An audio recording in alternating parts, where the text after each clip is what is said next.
So more than 25 years ago, Don and I were working 80 hours a week in little cubicles in the Schrafft Center in Boston. And we said, there's got to be a better way to make a living. And then someday we would do something we love. And then I always told her that I would only be a business partner with her because work ethic, similarities, very similar thoughts. So years and years go by, and she raised her family and I raised my family, and then she said, you want to do it? I was like, all right. So we both still have our CPA license and work full time, but then we have this, which is not a job or work because we love it.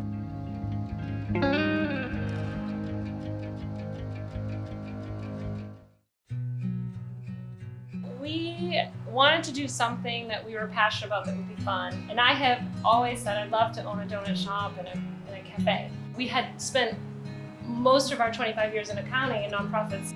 We brought our business running sense to it, that piece of it. So I feel very fortunate that we didn't have to learn what financial statements were. Right.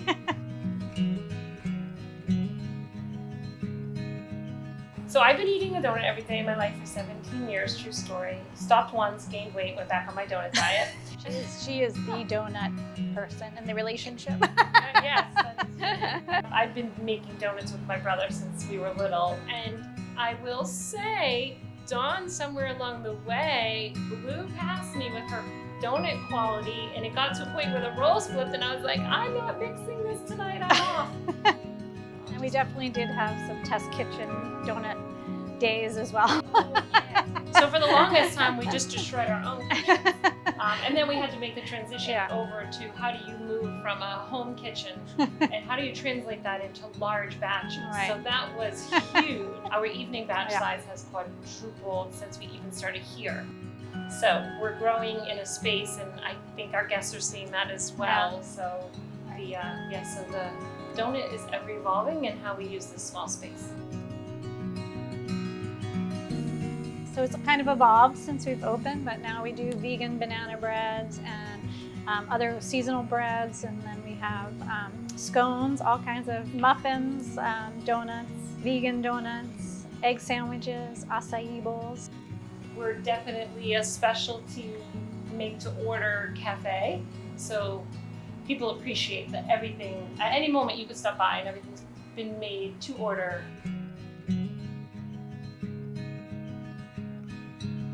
Just before we opened, we were like, oh my gosh, we need to pause. We need to go make sure we're not missing anything. And We went to coffee school in Texas, and that was really fun. And nothing makes us happier than when people say, you have the best coffee in town. Right. So they don't understand what that means to us, but for us, that's just rewarding because we had put so much time and effort into it. So that's. And we also, I think we figured out who we wanted to partner with. Like we sell George Howell coffee, and that was a very deliberate decision because he does do a lot of fair trade, and we just like the whole culture that he brought to it. So we have raspberry, lemon, Boston cream, I have blueberry apple. So actually Sharon had a friend that was selling a truck. So we started talking about that, and we were like, if they won't come to us, maybe we need to go to them. We'll drive it like an ice cream truck. We have music playing out. And I think we figured this out like 1 a.m. one night. Yeah. Like how are we gonna sell all these donuts we're making? So. Yeah. And and then we bought a really, really old truck and put a really, really pretty Band-Aid on it. Yeah. And now we do great events. Like today we were at Governor's Academy, and we've been to Endicott College, and weddings and showers and birthdays. And so it's been great, especially during the pandemic. We had a lot of people asking us to come by their home to help celebrate COVID birthdays. Mm-hmm.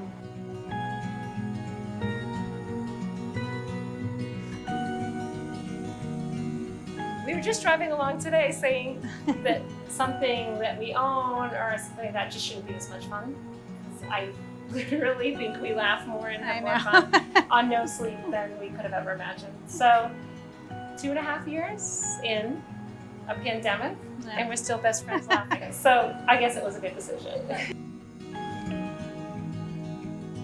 That was a tough decision what to name the cafe, but I think ultimately we thought about this is like a change of our lives, right? So it was more about changing our, our lives and also hopefully changing the customer experience for other people.